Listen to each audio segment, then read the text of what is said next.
valor negativo con la conducta de alguien. Esa es la culpa. Responsabilidad subjetiva. ¿Es contractual, extracontractual? Extracontractual. Ahí no se habla de que existe un contrato. Okay. ¿Es por hecho propio o por hecho ajeno? Propio. ¿Ah? Propio. Entonces, esa es la norma más nítida que hay de responsabilidad civil que puede haber. Ahora, ubiquémonos en él.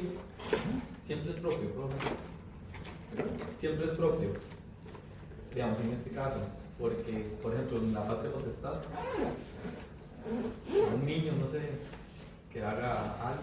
No, estamos examinando las normas, examinemos las normas, los regímenes legales. ¿Okay? Después vemos, ahorita vemos la de los padres por los hijos de los hijos. Ahora, vámonos al artículo 702 del Código Civil.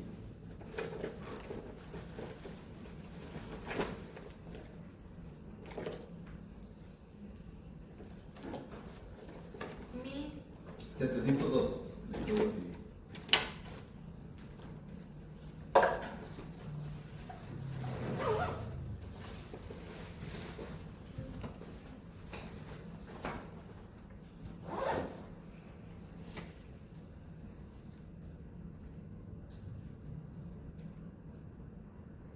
Primero que lo tengan, me dice para leer. 702.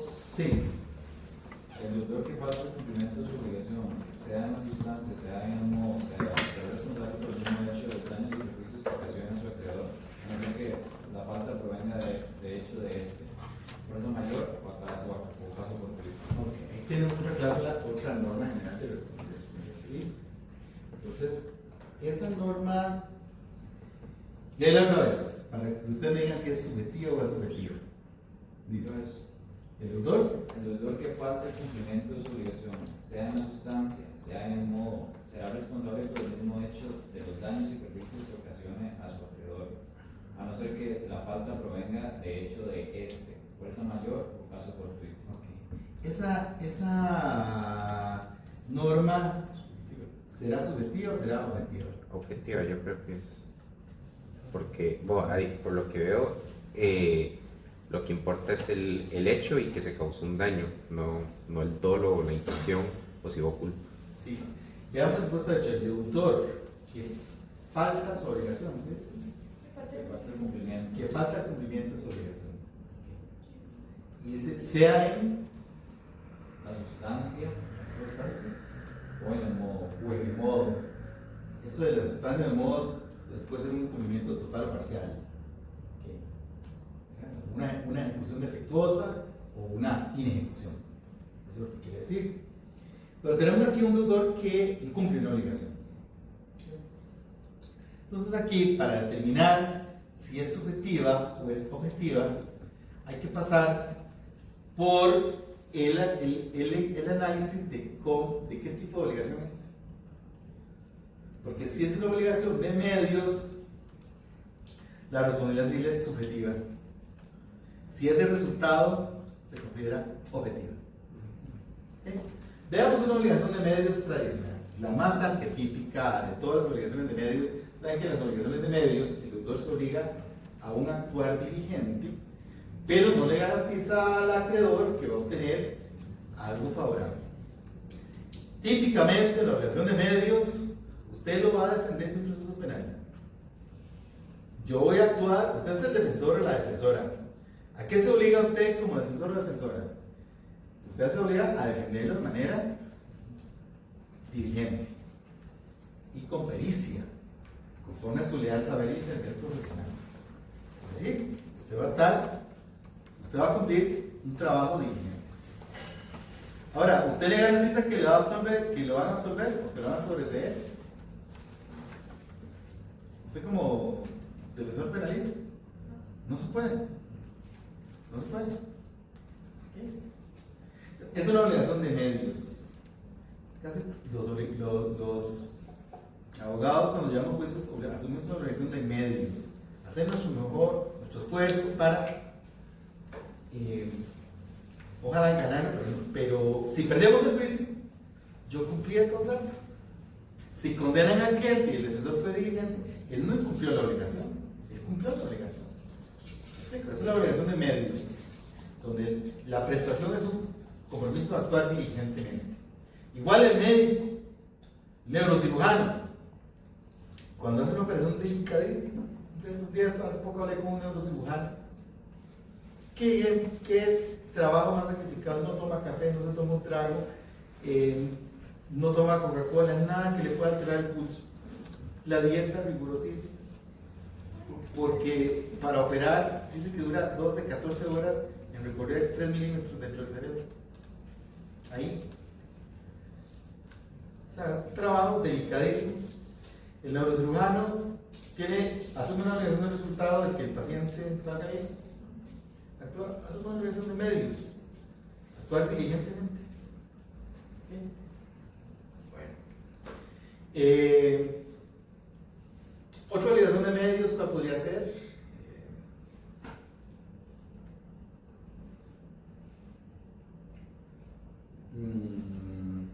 La publicidad. Una empresa de publicidad pues, se obliga a hacer un trabajo, ¿verdad? Tal, pero no garantiza cierto nivel de ventas. Una campaña puede ser exitosa, puede ser que no. ¿Sí? Profe, ¿y qué pasa como en estos casos? Ok, por ejemplo, publicidad, que para hacer publicidad de la misma agencia de publicidad garantizan como que sus ventas van a subir en tal número, que van a tener más. O sea, cuando se garantiza algo al vender, o también un abogado, por ejemplo, que garantiza ganar juicio. Podría ocurrir que una obligación que normalmente es de medios, el deudor la convierte en una de resultado. Podría ser. Sí, que la empresa de publicidad está tan segura de su trabajo que le dice, mire, le garantizo que vamos a duplicar las ventas de este producto con esta campaña publicitaria. Y le garantiza eso. Entonces, se puede obligar a eso. Se llama autonomía de la voluntad. Entonces, se hubiera comprometido una obligación del resultado. Por eso hay que ver el contrato concreto. El abogado, el código de ética nos prohíbe garantizar resultados. Por eso es que nunca le pones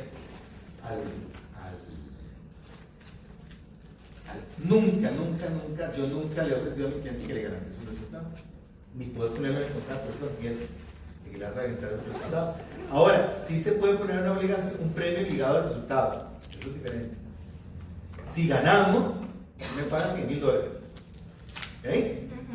Eso es perfectamente lícito. Eso lo permite, es el contrato de éxito mixto, de cotalitis. Eso el Código Procesal Civil lo contempla. Pero no es que usted se está obligando a obtener el resultado, es si se da. ¿Okay? Lo cual es un factor aleatorio. Claro, no es todo aleatorio, no es como comprar la lotería, pero implica trabajo, pero uno nunca tiene garantía de que va a obtener el resultado favorable. Eso, la última palabra que decide de último, los tribunales. Entonces, esa es la obligación de medios y el resultado. Ahora, la decisión es más fina porque si bien el abogado tiene una obligación de medios de actuar diligentemente, sí tiene algunas obligaciones de resultado, como por ejemplo presentar la demanda, o por ejemplo presentar los escritos en tiempo, por ejemplo llegar el día del juicio. Todos son resultados que tienen que cumplir, no dejar perder plazos. ¿Verdad? Hay pequeños resultados que son parte de esa gran obligación de medios. Entonces, la cuestión es más sutil. Yo trato normalmente de relacionar la palabra con el hecho para recordar, pero digamos aquí no encuentro la relación. O sea, ¿a qué se refiere con medios? Una obligación de medios es aquella, la hemos definido, una obligación de medios es aquella donde el deudor se compromete a actuar diligentemente, nada más. Sin garantizar que se va a producir o mantener un estado de cosas. La definición de obligación de resultado es precisamente lo contrario. Aquella donde el deudor promete que se va a llegar a realizar o mantener un estado fáctico. ¿Okay? El constructor le promete que le entrega en tal fecha la casa construida conforme a los planos. Ahí está el resultado. ¿Okay? El psicólogo se obliga a guardar secreto profesional sobre todas las confidencias. Ahí tiene un resultado, mantener un estado fáctico de confidencialidad. ¿Okay? Es un resultado. ¿Sí? Y a mí me genera duda sobre todo en el tema de la abogacía. Por ejemplo, yo soy abogado y le llevo un proceso judicial a alguien. déjense ganar, perdemos el caso, pero podemos apelar, pero yo no le aviso a mi cliente que puedo apelar, por ejemplo. Ahí, ¿cómo hace mi cliente para reclamarme a mí, digamos, por algún tipo de responsabilidad? Claro, ahí el cliente, yo no le decía que puedes apelar, entonces él dice, bueno, usted fue negligente, no fue diligente, y me hizo perder una oportunidad de una apelación, le di un chance. Y eso lo podría llevar el cliente a otro juicio para reclamarle al... Por supuesto, pues, una relación contractual. ¿Y qué le podría reclamar? Los honorarios. Que le devuelva la plata a los honorarios. No, habrá que ver, bueno, espérese cuando estemos los daños y perjuicios. Yo creo que es una pérdida de chance de ganar el proceso. Sí, pues la responsabilidad de los profesionales normalmente se traduce en una pérdida de chance de lograr algo beneficioso. Porque tampoco si hubieran apelado tenían garantía de que iba a prosperar. Pero sí perdió la oportunidad de haber apelado y eso tiene valor económico. Bueno, entonces esa clasificación entre obligaciones de medios y resultado, por cierto, la propuso un autor francés, René Democ, a principios del siglo pasado, es la que permite trazar en el ámbito de obligaciones en general, no solo las de contractual, la línea de división entre obligaciones de medios y el resultado. Cuando se incumple una obligación de medios, la responsabilidad es subjetiva, y cuando se incumple una obligación de resultado, la responsabilidad es objetiva. ¿Por qué es subjetiva cuando se incumple una obligación de medios? Porque si yo me comprometí a actuar diligente, para que se establezca mi incumplimiento, se tiene que demostrar mi negligencia.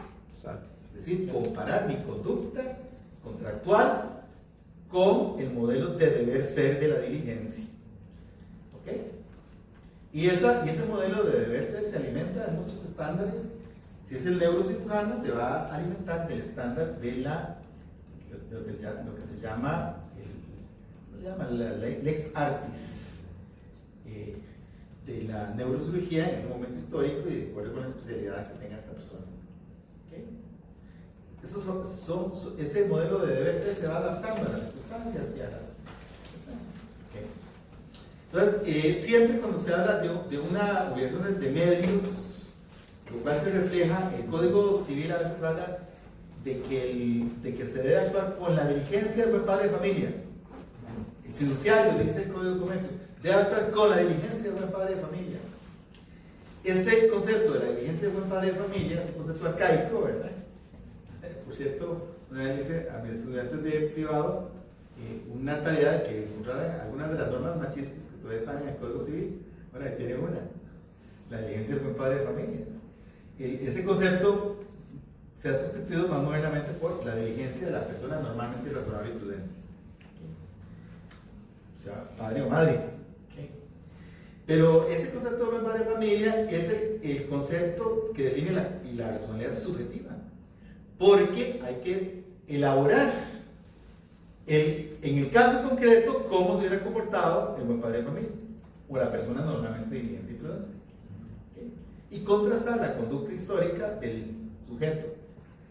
Y si hay un choque, si cumplió el estándar que le era exigible, pues ahí hay culpa y responsabilidad subjetiva. Entonces, cuando se incumplen obligaciones de medios, es responsabilidad subjetiva. En cambio, cuando se incumplen obligaciones de resultado, como por ejemplo, la más clásica obligación de resultados es el pagar una suma de dinero. El deudor de un préstamo, el resultado al cual se obligó es pagar el dinero debido, en tiempo. De nada le va a servir decir, yo traté de hacerlo, yo fui diligente, trabajé muchísimo, logré, bueno, hice todo mi esfuerzo, pero no lo logré. Incumpliste. Porque tu cumplimiento se va a medir en función de si obtuviste o no el resultado.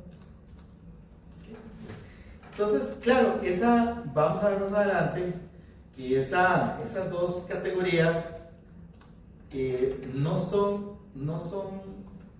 blanco y negro, sino que pertenecen a un continuum de un espectro de grado de intensidad del débito obligacional. Porque si hablamos de obligaciones de medios, hay algunas que son menos intensas que otras, y otras que son más intensas. En las obligaciones de medios, a veces el Código Civil dice que el depositario debe cuidar las cosas depositadas con la misma diligencia con que cuida sus propias pertenencias. ¿Okay? Ese Ese es el estándar de deber ser que dice el Código Civil. La misma diligencia que emplea en el cuidado de sus propias pertenencias. ¿Okay? Y si usted es un descuidado con lo suyo, bueno, entonces baja el estándar. Claro. ¿Okay? A mí en la oficina me tienen prohibido que me den documentos importantes. Cuando hay ambos o expediente, o menos si el cliente me trae documentos irrepetibles, o sea, me tienen prohibido recibir documentos, porque soy especialista en desaparecer cosas. O sea, desaparecen de mi posesión, por arte de magia, ambos enteros, se han desaparecido ambos. ¿Dónde está el expediente? Tal cosa, hay que volver a sacarlo otra vez. Bueno, entonces, o sea, a mí que no me pongan de depositario, porque soy el ser más descuidado del planeta. El estándar es muy bajo. ¿Sí? El estándar del buen padre de familia es más alto, ¿no? Bueno, el buen padre de familia, ese modelo ideal del buen padre de familia, o la persona normalmente diligente y prudente, no, esa persona tiene un estándar más alto.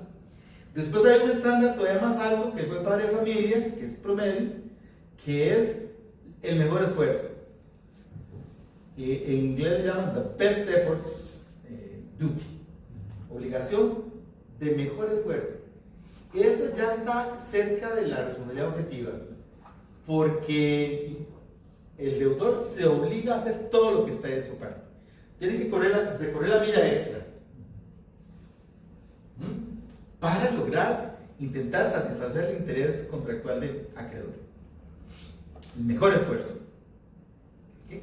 Ni siquiera el que emplea para sus propias cosas, ¿no? El máximo esfuerzo. ¿Okay?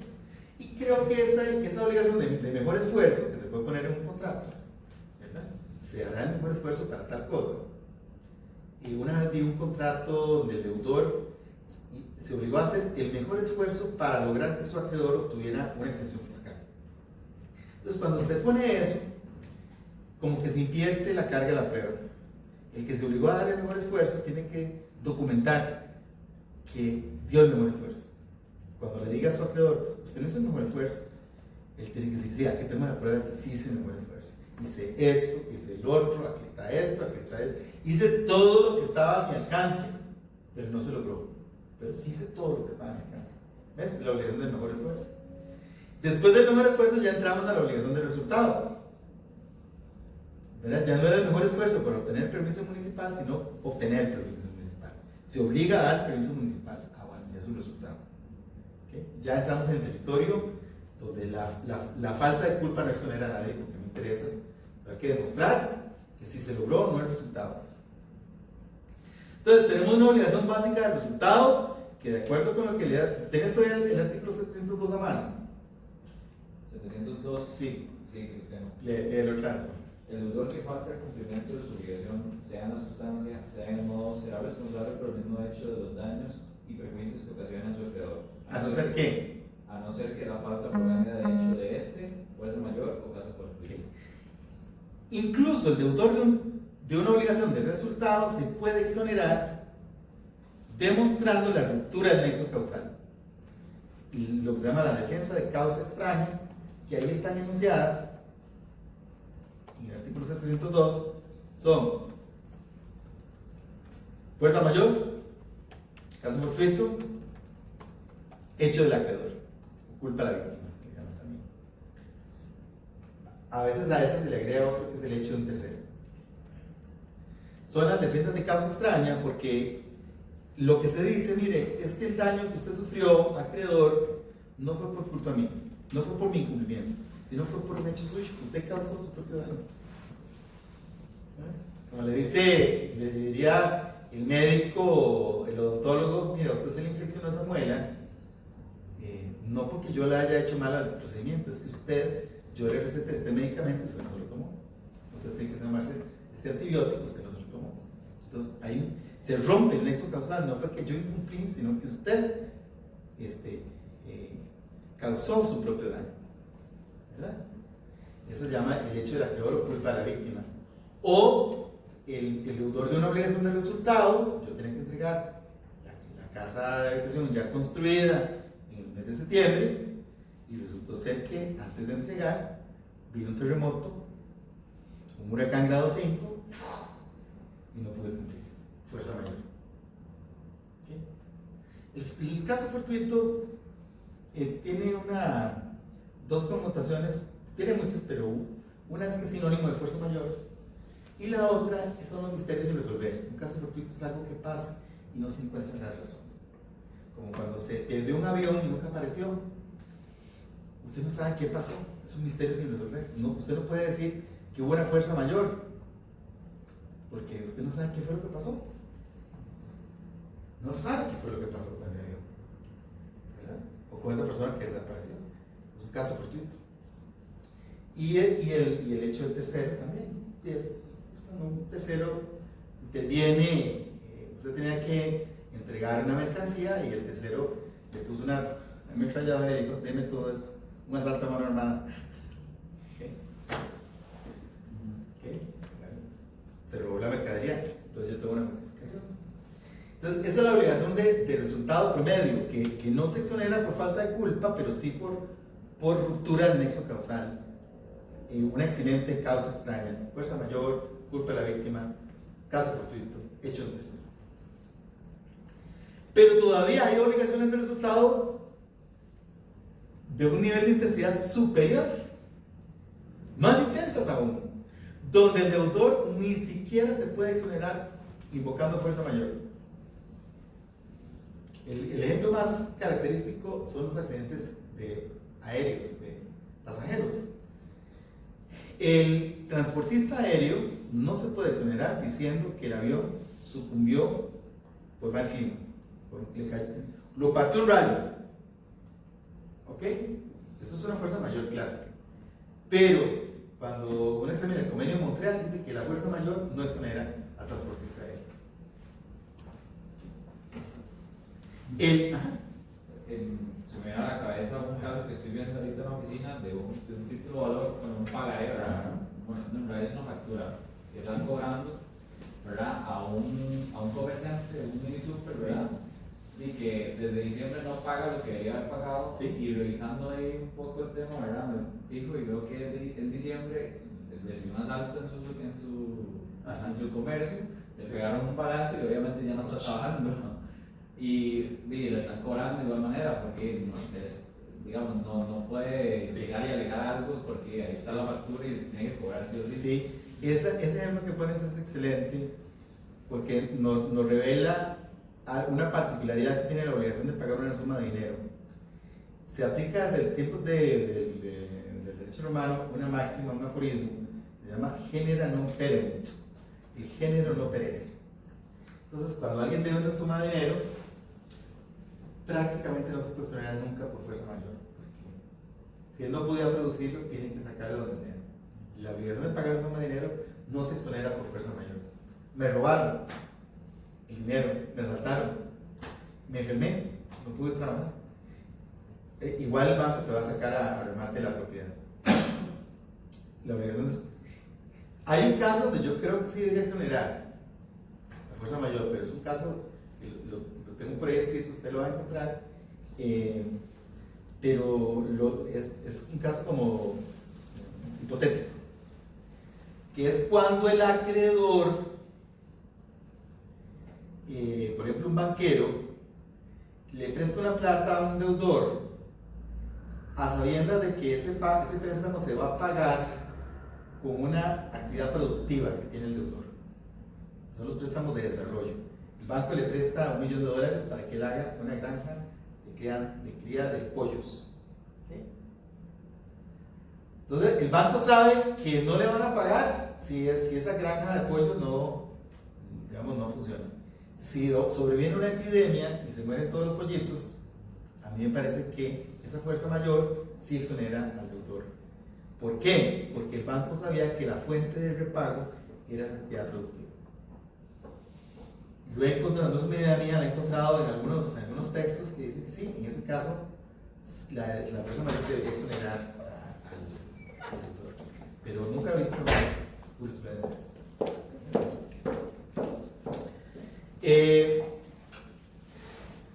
Y puede haber ya la obligación última, que es lo que llama ya ni siquiera del resultado, le llaman obligación de garantía. Una obligación de garantía también existía en derecho romano, le llaman obligación de praestaria, que es cuando el deudor se compromete a cumplir con una prestación, pase lo que pase, asume el riesgo. Y si no se cumple lo que él promete, un hecho que él no puede controlar, paga la indemnización. Prácticamente asume una obligación aleatoria. Se convirtió en el asegurador de su acreedor. Sobre este tema de las obligaciones de garantía y su origen en derecho romano, hay un libro precioso de la autora, profesora colombiana Marta Neme Villarreal, se llama Las obligaciones de garantía. Ella, como buena romanista que es, cuenta toda la historia de este tipo de obligaciones, que son obligaciones de resultado ultra exigentes, que ya ni siquiera son un resultado, son de garantía. Entonces vean ustedes que hay un enorme espectro en el mundo en la intensidad de la obligación primaria. Y ahí en algún momento la vamos a ubicar en si es subjetiva o subjetiva en las obligaciones. Entonces, veamos otra norma, devolvamos al artículo 1048 del Código Civil.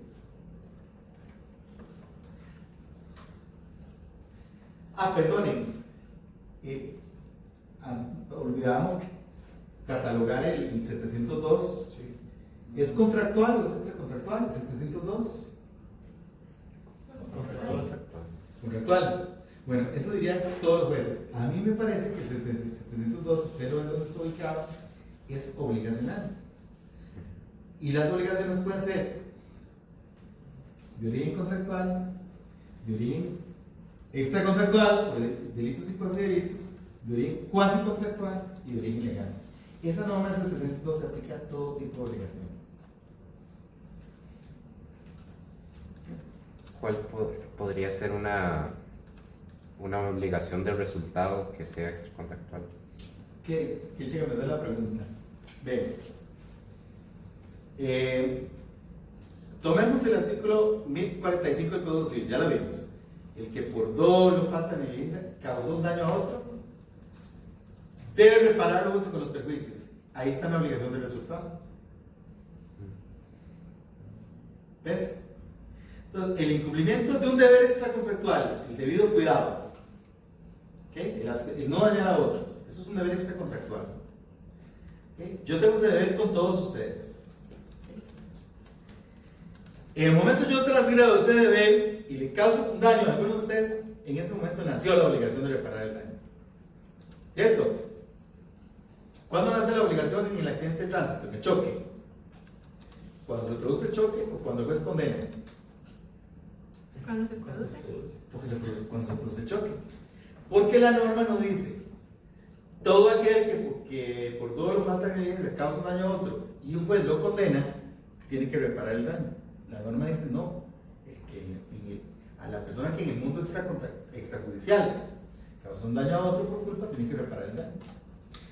Entonces, desde que se causó el daño, estas personas son acreedor y deudora. El acreedor es el damnificado, el deudor es el responsable. Entonces, caben dos posibilidades: que el deudor lo repare voluntariamente,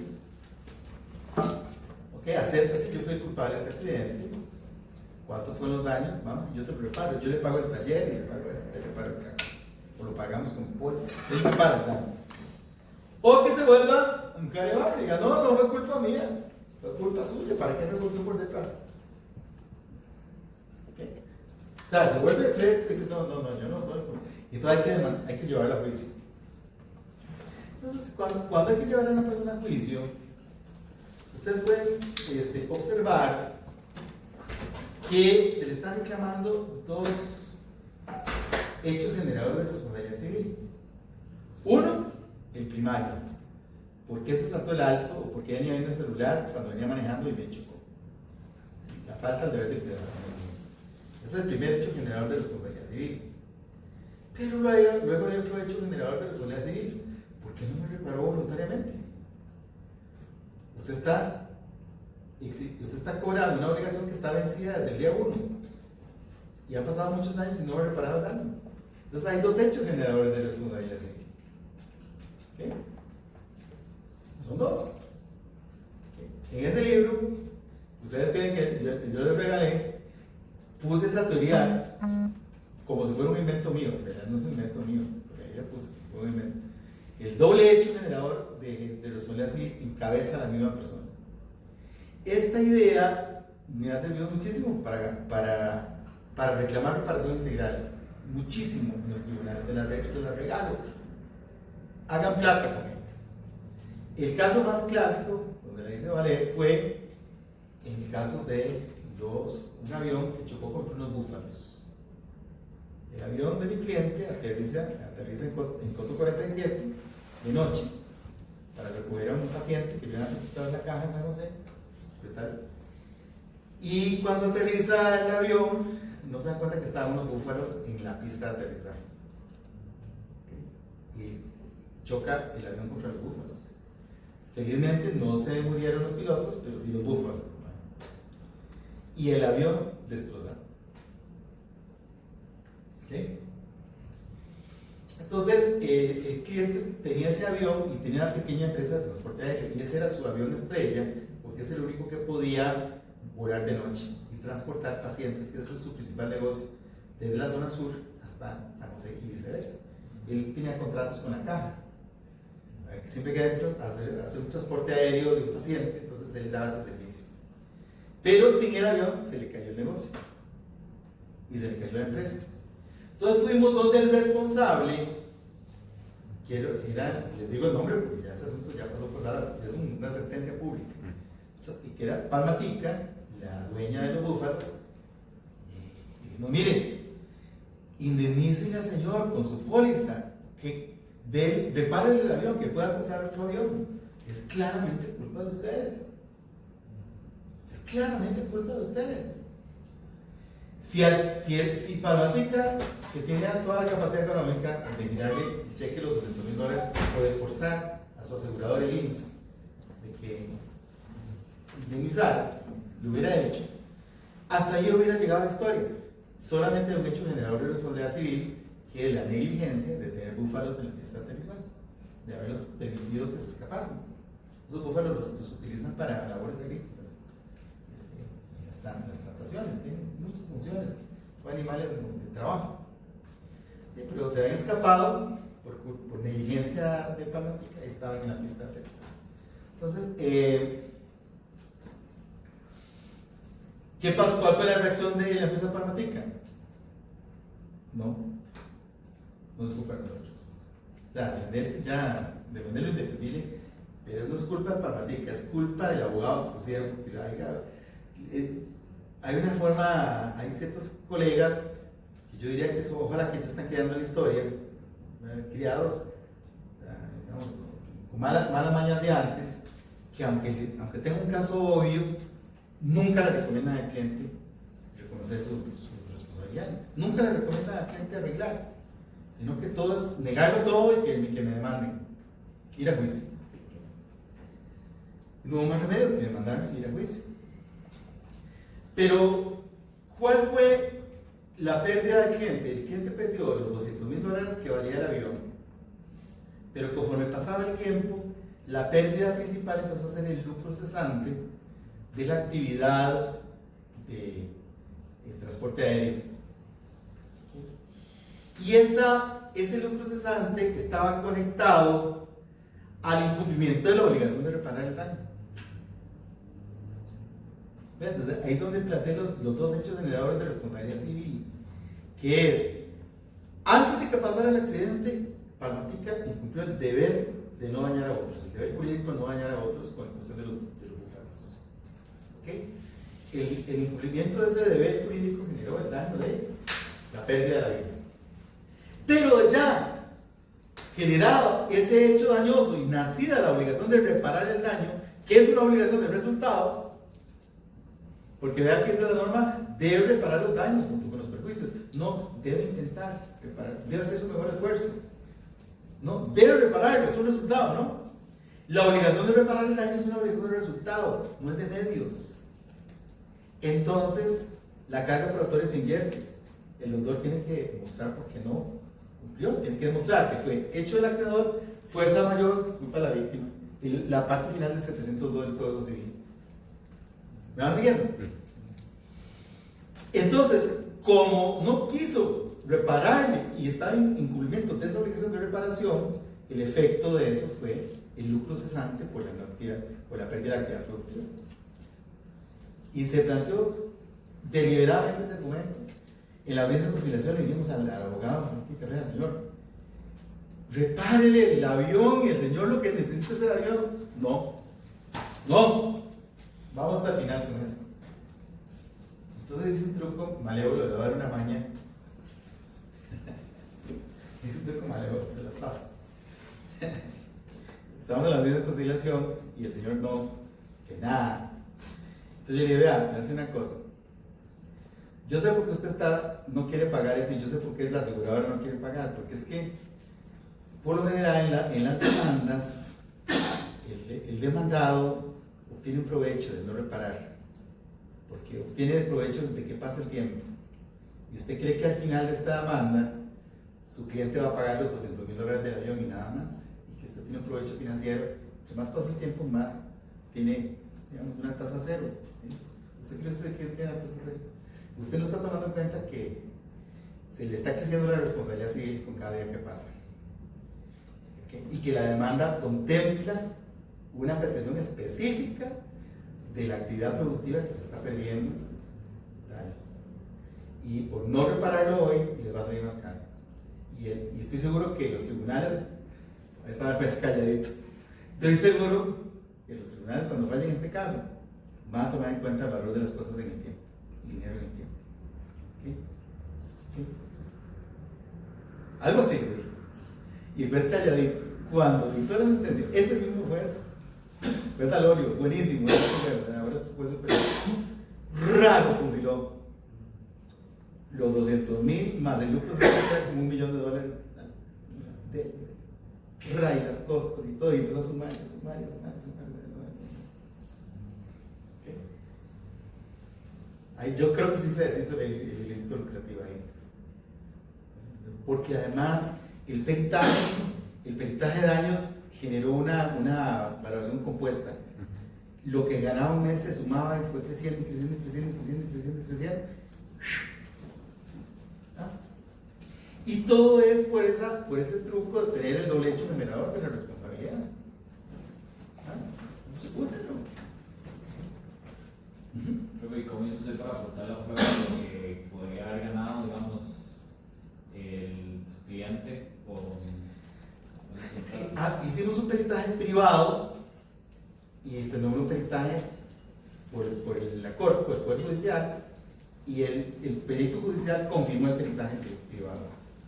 Eso es si pueden hacerlo, hagan su propio peritaje con un experto, y si es posible que el perito que nombra la Corte confirme ese peritaje. No lo haga hacer, sino que lo confirme. Entonces quedó súper reforzado la cuantificación. Y ahí sí lo que se hizo fue ver cuánto ganaba él antes con ese avión y cuál era el valor del avión, y se hizo una proyección con ese cliente, cada costarricense que era un cliente muy bueno y todo, se hizo una proyección y generó, digamos, convención, peritaje, y se aclaró con lugar de la mano. Pero eso fue por combinar esta con esta. Responsabilidad por incumplimiento de obligaciones. El 1045 se combina muy bien con el 702. ¿Ya? Y ahora vamos acá. ¿Es directa o indirecta? El 702.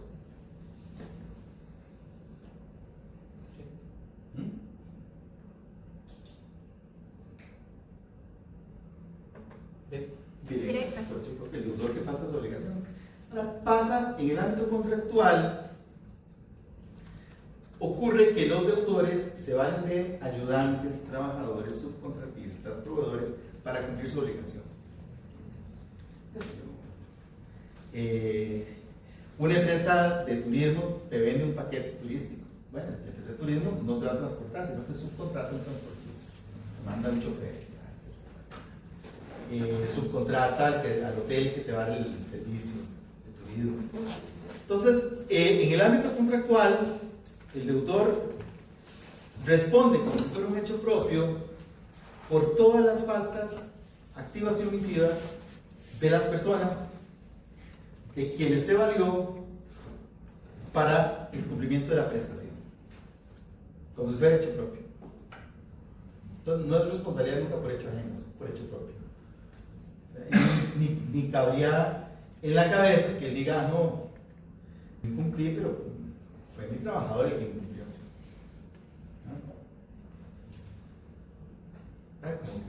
Como que uno le diga al cliente, mire, no presenté el escrito, yo, sí, no lo presenté a tiempo, perdimos el plazo, pero es culpa de mi asistente, no es culpa mía. Ridículo, ¿no? Yo soy el doctor.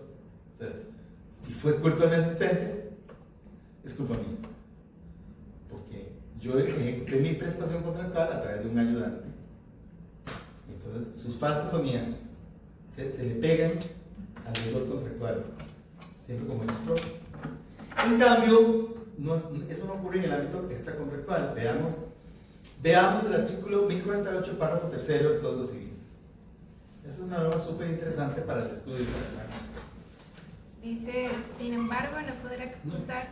Párrafo tercero, ¿qué encarga?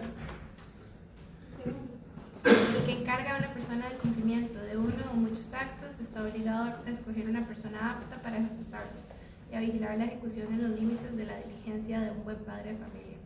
Y si descuidar estos deberes, será responsable solidariamente de los perjuicios que a su encargado causare a un tercero con una acción violatoria de derecho ajeno, cometida con mala intención o por negligencia en el desempeño de sus funciones, a no ser que esta acción no se hubiera podido evitar con toda la debida diligencia en vigilar.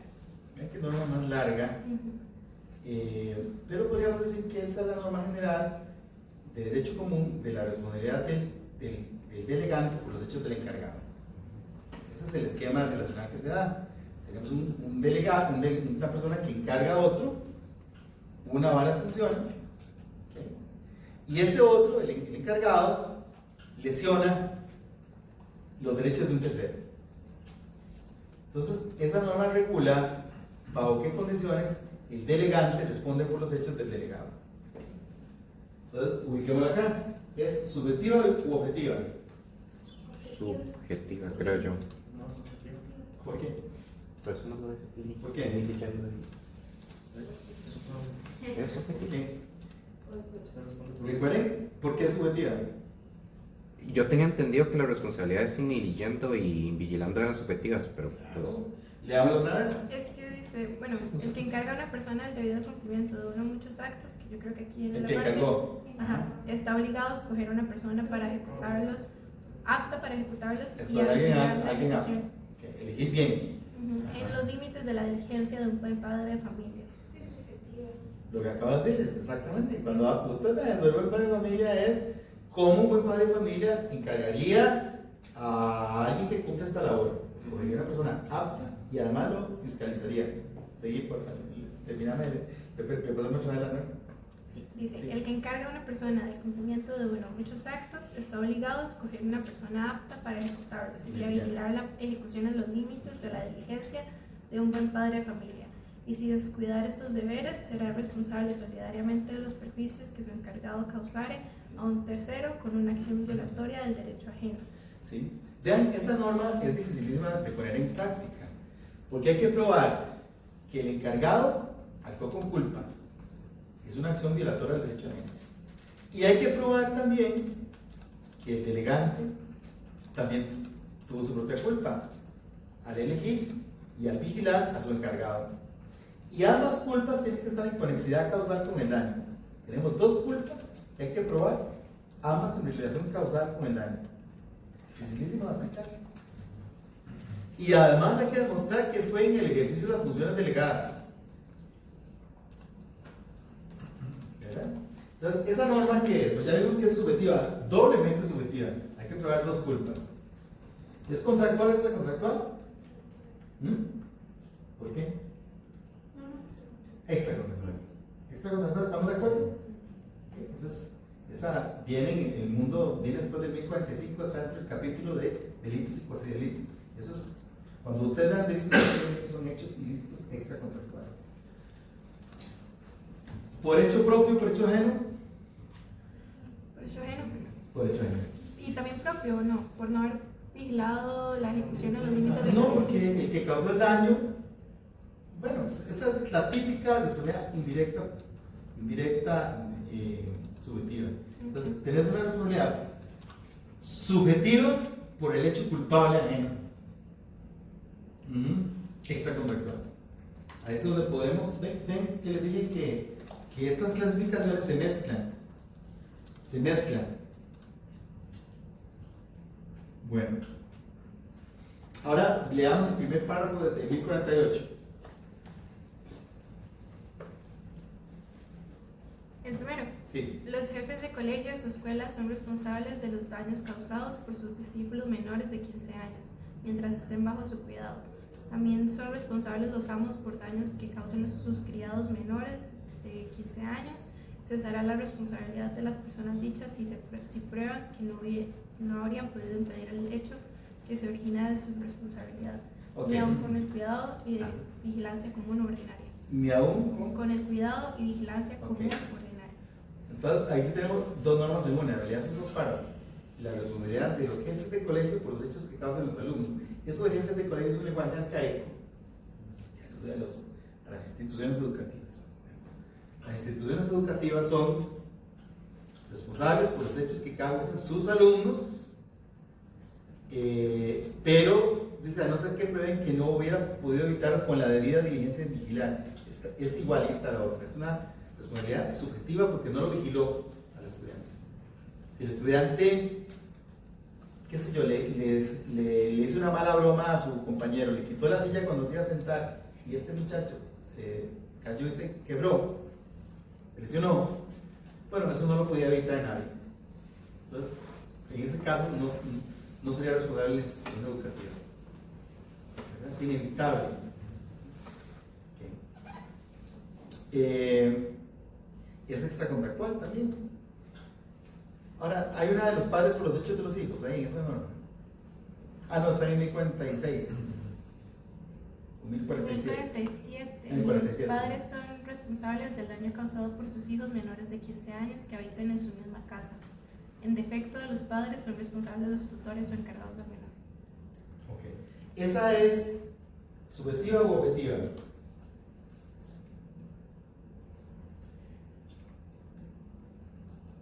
Vean que son daños que causan jóvenes de menores de 15, ¿verdad?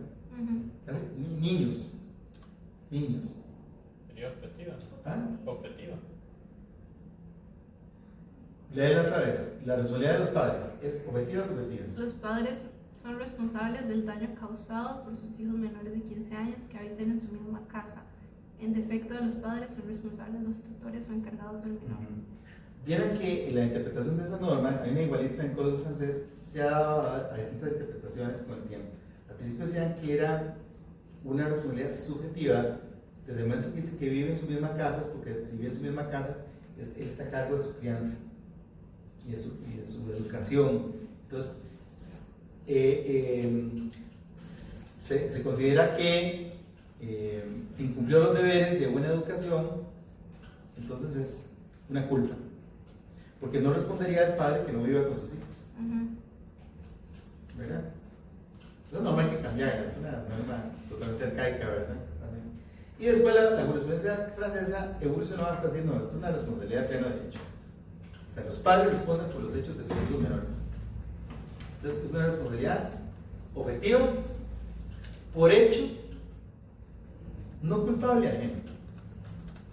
Porque usted no puede, si el daño lo hace, usted anda con su hijo menor, es un chiquito que tiene 4 años, entra a una tienda y el chiquito tocó algo y lo quebró. Ese chiquito es culpable.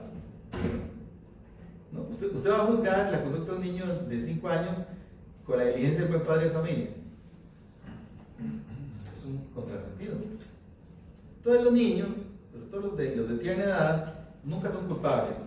No puedes hacer, tal vez el niño, por ejemplo en Chile, La línea divisoria está en los 9 años.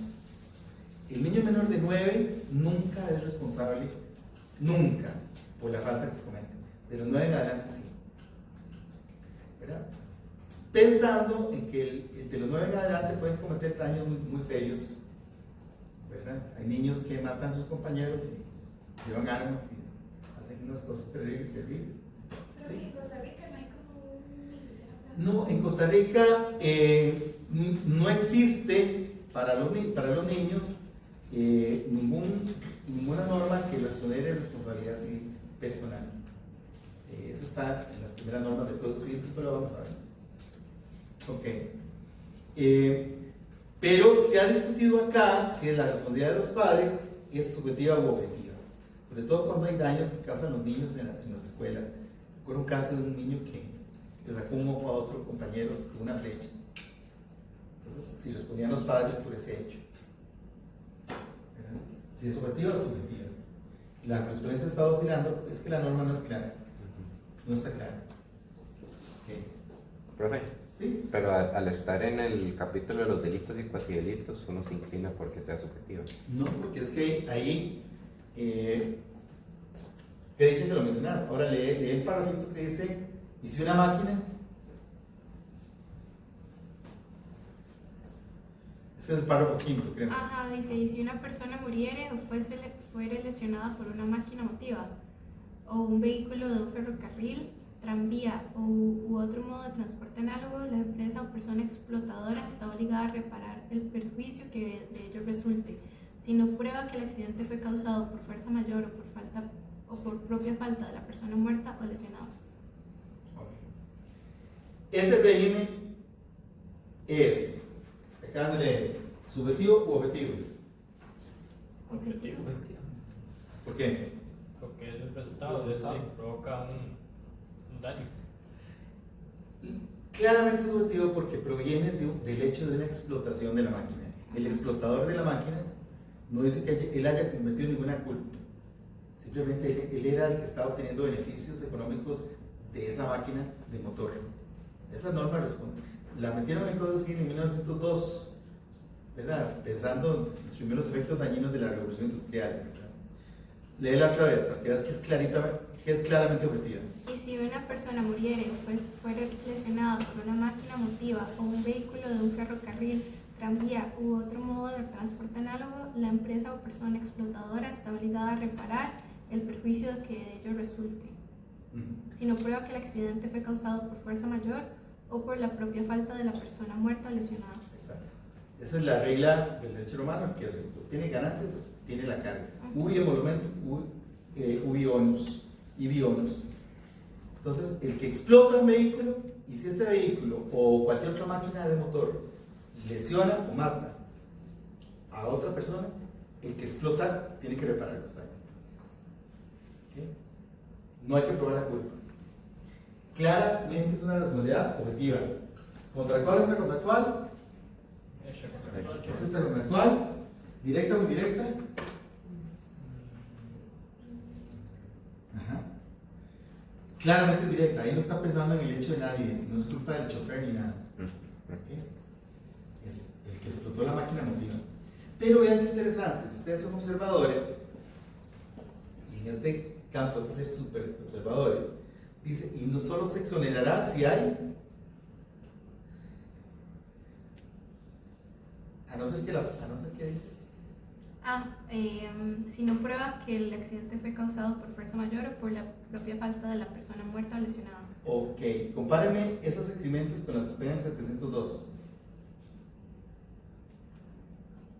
Si no prueba que fue el accidente causado por fuerza mayor y la falta de la persona lesionada, ¿qué le falta en comparación con el 702?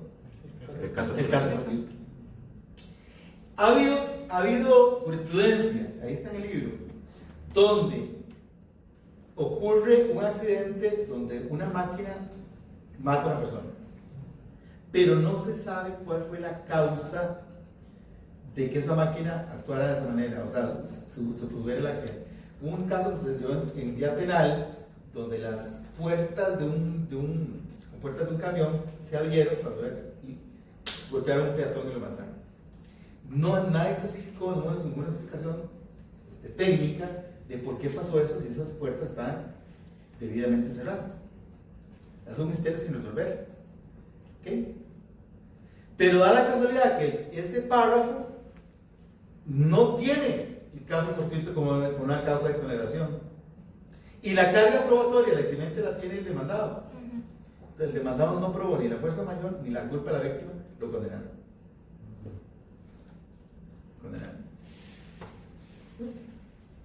Sutileza, ¿verdad? Para que ustedes vayan viendo el detalle fino, la letra fina del derecho a la responsabilidad civil. Esa norma del párrafo quinto es súper útil porque se puede aplicar a todo tipo de máquinas y está vigente. Bueno, entonces ya hemos terminado el ejercicio que quería hacer, que era confrontarlos, esta teoría, con la letra de la ley. Por favor.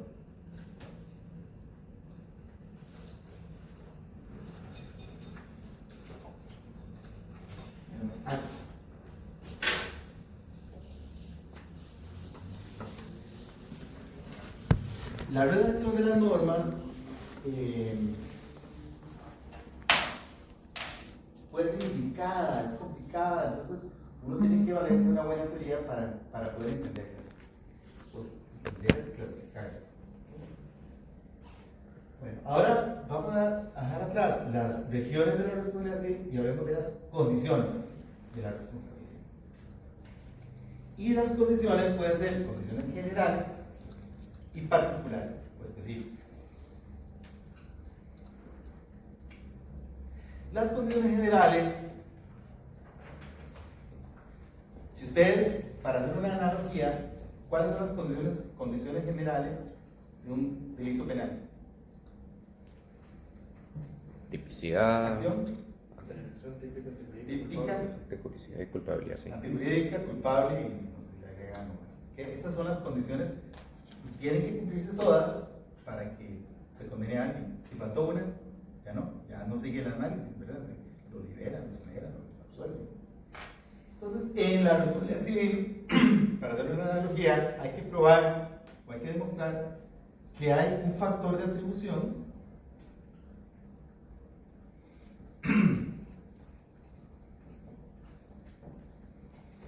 que hay una relación causal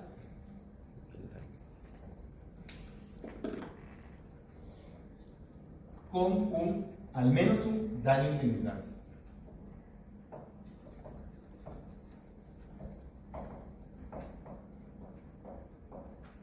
¿Sí? Alguna doctrina le agrega la antijuridicidad. Ustedes van a encontrar, por ejemplo, en el libro Principios del Derecho, Principios de Responsabilidad Civil Extracontractual de don Víctor Pérez. Él habla del factor de atribución, causalidad,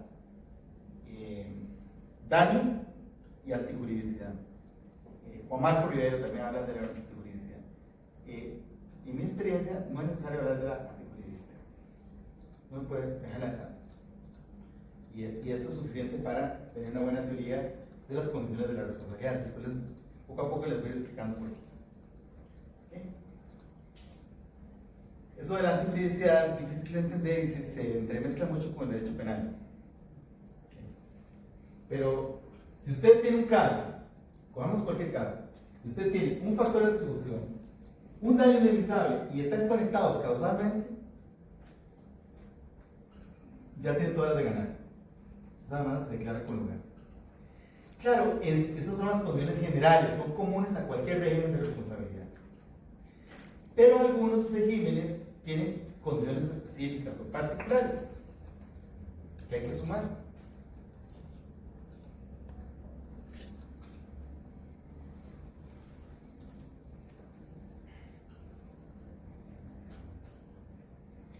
Por ejemplo, el artículo 35 de la Ley de Defensa del Consumidor es una norma clarita de responsabilidad objetiva directa de los comerciantes por los hechos que sufren los consumidores, hay que demostrar la condición específica que el daño se dio con ocasión de una relación de consumidor, de consumo. El 35 de la Ley de Protección al Consumidor. Porque esta norma se aplica solo si hay una relación de consumo. Y la relación de consumo no requiere que el consumidor haya comprado un bien, porque se ha protegido al consumidor cuando anda paseando por un mall, no ha comprado nada, cuando regresó al parqueo ya no estaba el carro. ¿Okay? Entonces le manda al centro comercial, dice: yo soy el consumidor. El centro comercial dice: ¿cómo que es un consumidor? Usted andaba caminando por acá, usted no compró nada. Y los tribunales le dicen: no, consumidor incluye agente potencial también. Consumidor es sinónimo de cliente. Actual o potencial. ¿Ok? Bueno, es un concepto muy amplio, ¿eh? Pero tiene que ser un consumidor, porque hubo un caso un poco triste donde están acomodando unos refrescos, creo que fueron Coca-Colas, que están acomodándolo en el mini super. ¿Okay? Y la muchacha, hija del dueño del mini super, mientras acomodaba las botellas, una explotó y le causó daños. ¿Okay? Daños en la cara. Entonces, ella demanda a Coca-Cola con base en la ley del consumidor y se declara sin lugar a la demanda, porque ella no era consumidor, ella era auxiliar del comerciante. Es un accidente laboral. Entonces, puede ser también, pero dejemos un ratito de lado los accidentes laborales, porque eso no es responsabilidad civil, eso es un fondo público de indemnización. No es responsabilidad civil eso. Entonces, ella tenía pues un factor de atribución, un daño, pero no tenía la condición específica de consumidor. Entonces no se le aplicaba el 35. Entonces, ¿en qué tenía que basarse ella para plantear esa demanda? 1045. 1045 del Código Civil. ¿Ok?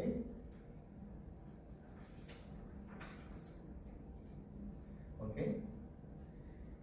Y el problema es que si lo plantea en 1045 tiene que probar la culpa de la embotelladora. Ellos no supieron embotellar estos refrescos.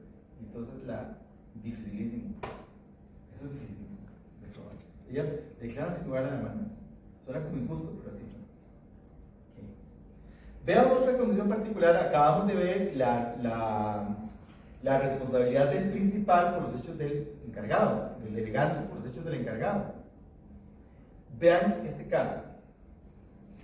Hubo 2 guardas de seguridad en una empresa privada que estaban ahí en la noche. Los 2 eran vigilantes. Y empezaron a discutir por una cuestión banal. Uno le quitó unos cigarros al otro.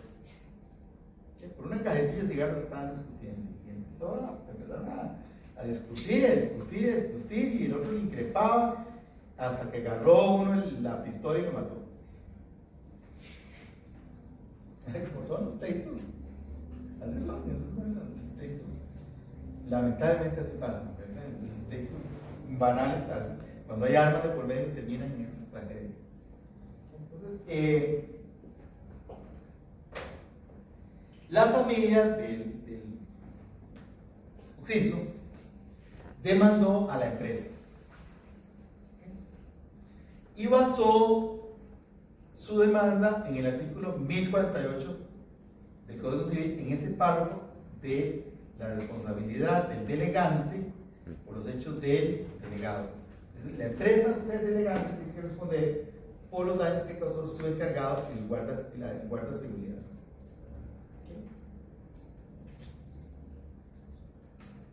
La sentencia se declaró sin lugar porque dijo que el guardia de seguridad se extralimitó en sus funciones. Entonces, ¿cuánto se aplica la norma? Porque si el principal encargador asesina a esta persona, eso no es 1048, es 1045 directo. Es autor o partícipe partícipe de un delito. Entonces, esa condición particular de que el principal responde por los hechos culpables del delegado, si es dentro del marco de las funciones delegadas, hace que ese régimen sea dificilísimo de aplicar. Dificilísimo. El único caso que recuerdo donde se ha aplicado fue al Estado por un accidente que fue el accidente de Bagaces. En el accidente de Bagaces, el Estado había contratado a un transportista privado para que transportara a los estudiantes a la escuela pública de Bagaces. En la contratación administrativa, el contratista tenía que utilizar un autobús de ciertas características, un autobús nuevo, de cierto año, pero sobre la marcha empezó a hacer el transporte de estudiantes con un autobús viejo y desarmado, no con el que se había contratado. Y ese problema, los problemas mecánicos de ese autobús con que estaban transportando a los chiquitos, incidió causalmente en que el autobús no frenara y se fue a un quinto. Fue una tragedia. Entonces, en la acción civil resarcitoria no le podían aplicar al Estado la Ley General de la Administración Pública, porque la Ley General de la Administración Pública tiene normas que se aplican cuando los daños los causan los servidores públicos. Pero en este caso, los daños no causan un servidor público, sino un contratista privado del Estado. Entonces le aplican el 1048. Y sí condenaron al Estado con base en el 1048 diciendo que la gente de la escuela debieron haberse dado cuenta que los chiquitos los estaban transportando en un autobús que no era el que habían contratado. Y esa falta invigilando tenía incidencia causal con la muerte de los chiquitos en los accidentes. Ahí sí se lo aplicaron, muy bien aplicada. Qué bien aplicada esa norma al Estado. Ahí sí no se pudo escapar, porque sí fue en el marco de las competencias delegadas, exactamente, el transporte de estudiantes. Los poquitos casos donde se han aplicado. Por eso fue porque cuando se promulgó la Ley General de la Administración Pública en el 78, decidieron crear un régimen más estricto para la administración pública. Y ustedes van a ver en el artículo 191, tal vez si lo buscas y me lo lees sería genial, un régimen de responsabilidad sin culpa por el hecho culpable del funcionario público. Pero no hay que probar que el daño lo hace en el marco de las funciones del funcionario, sino como ocasión de las oportunidades que le ofrece su cargo. ¿Lo puede leer? Sí, dice, la administración deberá reparar todo daño causado a los derechos subjetivos ajenos por faltas de sus servidores cometidas durante el desempeño de los deberes del cargo o con ocasión del mismo, utilizando las oportunidades o medios que ofrece, aun cuando sea para fines o actividades o actos extraños a dicha misión. ¿Ven cómo corrigieron el 1048? Haciendo más estricta la actividad del Estado. ¿Cuál es la diferencia entre el 1048 del párrafo tercero, perdón, el 1048, párrafo tercero y esa norma del 191? Hay dos diferencias. Primero, cuando se demanda a la administración, no hay que probar la culpa invigilando ni dirigiendo la administración. Si el daño lo causó un servidor público. ¿Okay? Y segundo, responde siempre la administración, aunque el servidor haya salido del marco de sus funciones y haya aprovechado las oportunidades que le ofrece su cargo. ¿Ves? Si ponemos hipotéticamente el caso de los dos guardas, si hubieran sido policías, sí responde la administración. Porque el policía utiliza el arma que le ofreció su cargo para matar al compañero. Entonces, sí responde la administración. Okay. Esa norma la explicaba don Eduardo Ortiz, que fue el redactor de esa Ley General de Administración Pública. En las actas de la Asamblea Legislativa, cuando él fue a explicar esta ley y esta norma en particular, él explicaba el caso que se dio en 1956 con el, ¿cómo se llama? El Cardonazo. ¿Ustedes saben la ley del Cardonazo? Parte de la historia de Costa Rica. En el 56 hubo un conato de revolución, de contrarrevolución ahí, un problema y hubo una gente que se encerró en el Museo Nacional, tomó el cuartel que hoy es el Museo Nacional, y desde ahí supuestamente iban a hacer un golpe de estado, pero no funcionó, no les sirvió. Pero en esa balacera causaron daños a todas las propiedades de los vecinos, porque, bueno, eso fue un hecho ahí. Hay un libro muy interesante que cuenta esa historia. Y cuando demandaron al Estado, los vecinos, por los daños que causaron a las casas, la jurisdicción contenciosa administrativa exoneró al Estado, porque dijo que los rebeldes se habían salido de sus funciones. Entonces, ese caso lo contó Eduardo Ortiz y dijo, no, la verdad es que hay que responsabilizar al Estado cuando los servidores públicos, aunque se salgan de sus funciones, utilicen los medios que le ofrece su cargo. Eso me parece bien. Bueno, eso fue un progreso que hubo en materia de responsabilidad administrativa. Bueno, entonces tenemos que hay que probar el factor de atribución, ya sabemos cuál es. Uno subjetivo, uno objetivo, directo, indirecto, contractual, extracontractual. La relación causal es que tiene que haber una relación inmediata y directa entre ese factor de atribución y el daño que se pretende indemnizar. Dentro de los daños indemnizables, actualmente en Costa Rica hay una división tripartita de los daños indemnizables, que son, uno, los daños económicos a la propiedad.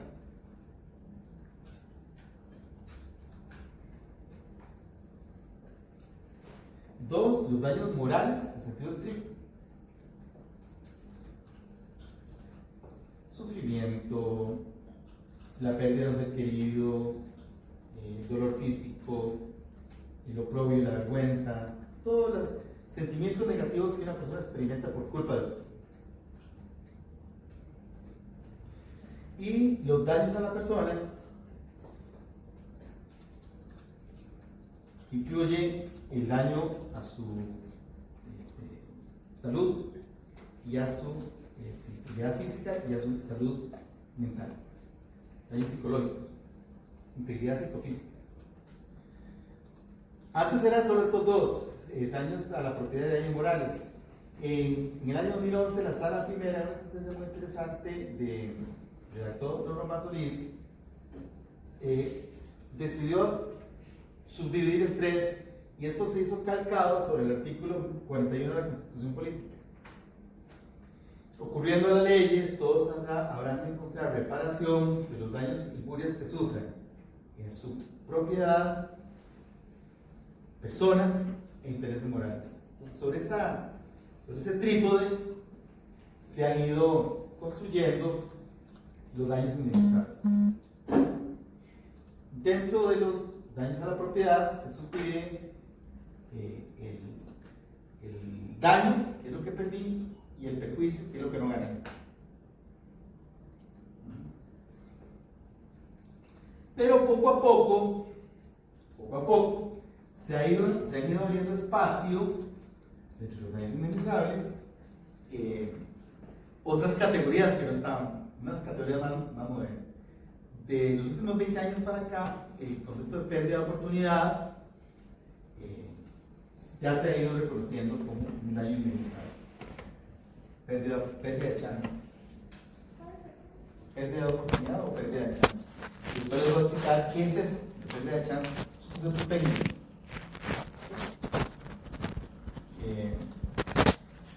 Vamos a pasar muchas horas que quedan de este curso, analizando todo esto. Yo les voy a dar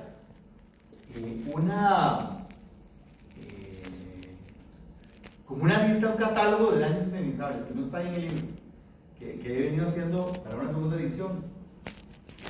Entonces, cuando ustedes tengan que hacer una demanda, cogen esa lista y dicen, bueno, check, para que reclamen todo lo que va a pedir. ¿Verdad? La pérdida de chance, cuando la reconocen, ha generado sentencias súper cuantiosas. La primera generó una indemnización de $3.2 millones, que fue un laudo que dictó don Víctor Pérez en el año 2002, caso de Sexport. Y la más reciente generó el caso de Hidroflorencia contra el ICE por pérdida de oportunidad, $10.000 millones de colones de indemnización. Profe, ¿y cómo se estima la pérdida de oportunidad? Sí. O sea, porque es como futuro y incierto, ¿verdad? O sea, Tiene un componente aleatorio, pero a ver, Como la proyección que usted hizo, digamos, del avión, ahí se podía... es que eso es como más como un lucro cesante. Sí. Si quieren les explico un ejemplito para que les den una idea de qué es una pérdida de oportunidad y cómo se distingue de otras cosas.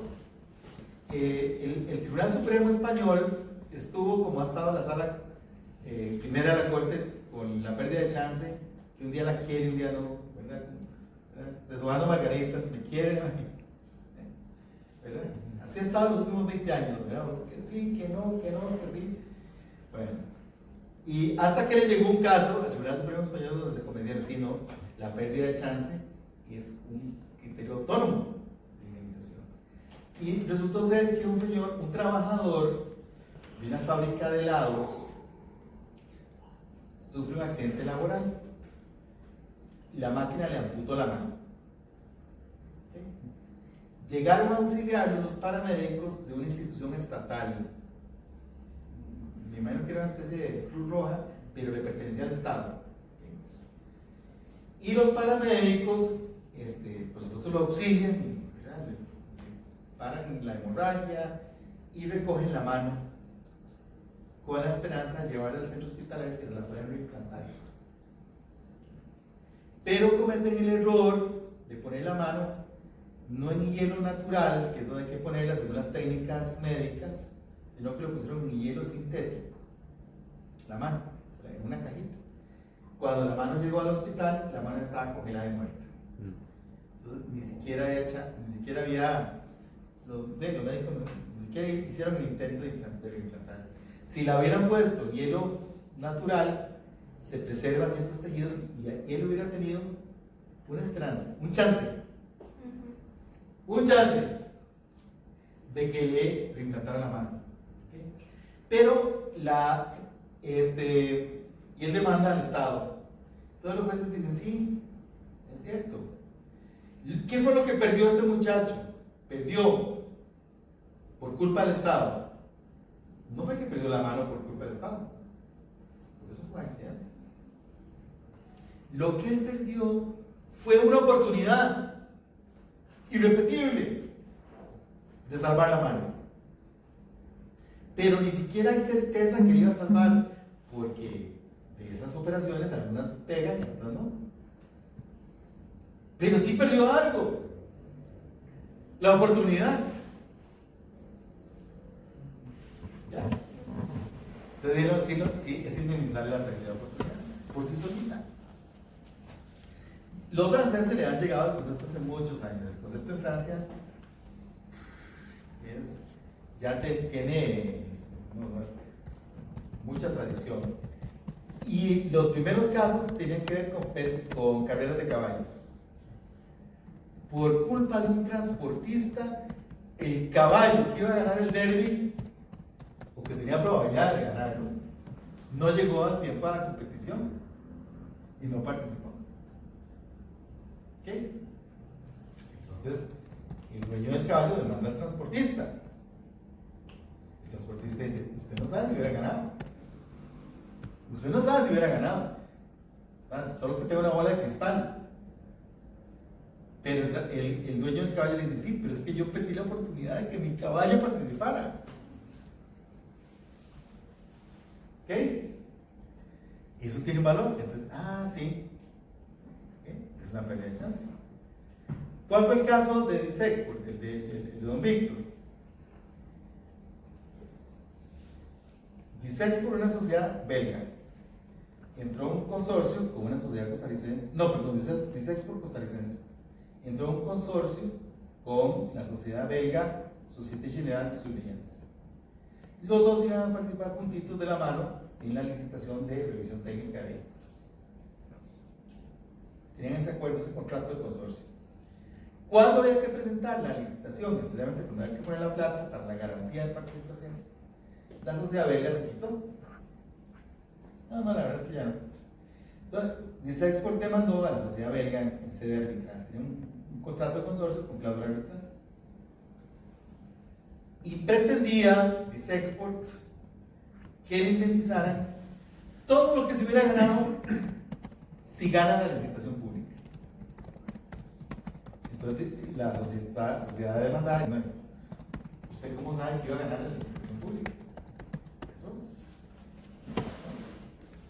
Bueno, total, en el curso del arbitraje se cuantificaron cuánto hubiera generado ese contrato que era de largo plazo, 20 años de explotación de Riteve, y los peritos llegaron a un promedio de unos 33 millones de dólares, 32 millones de dólares.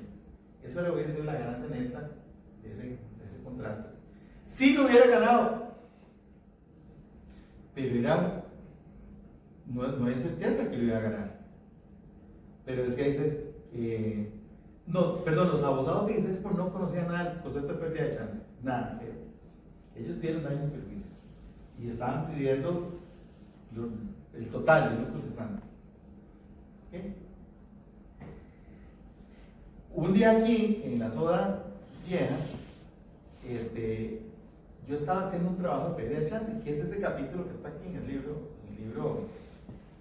que le regalé. ¿Cuál le regalé? Parte del curso.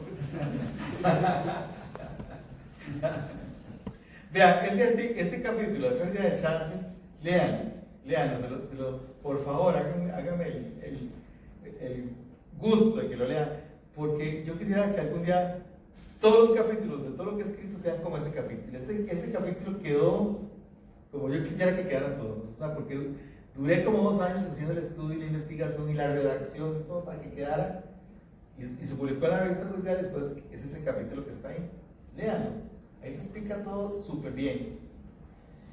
Y estaba haciendo ese trabajo y me dijo, ¿vos no tenés trabajo, material de pérdida de chance? Sí, claro. Le llevé los libros que tenía y artículos y todo. Tiempo después me enteré que todo ese material lo usó para dictar el auto de Disexport. Ahí viene, lo sé porque vi la literatura que se citó de todo. Entonces Víctor dijo, no hay certeza que hubieran ganado la licitación. ¿Okay? Pero sí perdió la oportunidad de participar. Era una oportunidad seria y real, tenía un contrato. Y esta empresa belga frustró esa oportunidad. Entonces, ¿cómo cuantificamos? Ahí está el tema de la cuantificación.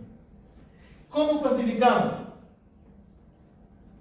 Bueno, el lucro cesante completo, el lucro completo eran 32 millones de dólares. Bueno, démosle el 10%. Así como se calcula el daño moral con el corazoncito, démosle el 10%. Por lo menos tener el 10% de oportunidad de obtener esa ganancia. Ese 10% fueron 3.2 millones de dólares. No está mal. También si hubiera como 10 caballos, por ejemplo. ¿Sí? O sea, sería así como la probabilidad. Puede ser. Si hubiera estadísticas, sería buenísimo. Y entonces, vean qué suerte tuvieron los Disexport. Ni les pasaba por el concepto esa cuestión de pérdida de chance. Ellos pidieron daños y perjuicios. Y encontraron, por su buena suerte y buena fortuna, encontraron a una persona muy pensante. Si eso hubiera ido a la tribunales judiciales, ¿cuánto le hubiera dado este export? Cero. Cero. Es una cuestión conjetural, es hipotética, no es certeza del daño. Cero. Y no han dado nada. Cero. Y lo condenan en costas. Pero en ese caso, vean qué buena fortuna, que cuenta de export, receptividad en una persona que se ha dedicado a hacer al derecho, que tiene las concepciones del derecho, que lee, que tiene cultura jurídica y dice, esta demanda no se puede descartar. Claro, tuvo un gran problema, la ultrapetita, ¿verdad? La extrapetita. Por supuesto, la Societe General planteó recurso de nulidad. Esa es la primera. Furibundo. Están concediendo algo que no pidieron. ¿Okay? Entonces, la sentencia nos da la primera, vale la pena leerla. Ahí yo transcribo en parte de. Pero si la quieren leer entera, esa sentencia la redactó el ex magistrado Ricardo Celedón, el agrarista. Exquisita sentencia, buenísima sentencia. Vale la pena leerla, esa es la primera. Cuando los magistrados redactaban sus propias sentencias, era lindo. Cuando hacían el trabajo por el cual era hermoso. Yo reconocía la redacción que tuvo el magistrado Rodrigo Montenegro. Busquen sentencias de Rodrigo Montenegro, lean, es una redacción primorosa, es una prosa lindísima, lindísima. Este señor trata de ir. Qué lindo que escribía Rodrigo Montenegro. Tenía un sello particular, era él escribiendo, no era su delegado, no era sus encargados, su delegado. No es que quiera terciar en la discusión que se ha venido dando últimamente, pero hace mucho tiempo extraño que esta sentencia, la división tripartita de los actos, redacción de Román Ruiz. ¿Yo conocí su forma de redactar? Entonces Ricardo Celedón, al resolver el recurso de nulidad, dice: sí, es cierto, pidieron daños y perjuicios y les dieron pérdida de chance. Relación de género a especie. Daños y perjuicios del género, pérdida de chance, la especie. No hay ultrapetita. Cuando redacta su sentencia, le hace espacio a la pérdida de chance acá en los daños y perjuicios. Quiere decir que cuando el 1045 dice daños y perjuicios, ahí está la pérdida de chance, el 702 está la pérdida de chance, el 1048 está la pérdida de chance. Le dio entrada, le dio carta de ciudadanía a la pérdida de chance. Y sepan que la pérdida de chance es más fácil pedir una pérdida de chance que un lucro cesante. Porque siempre hay una duda si se hubiera dado. La pérdida de chances siempre tiene que tener como requisito ese grado de incerteza. Sí. La persona estaba en una posición donde era una posición, se dice que tiene que tener una oportunidad seria y real de aspirar a algo mejor, ¿okay? O de evitar un daño, como conservar la mano.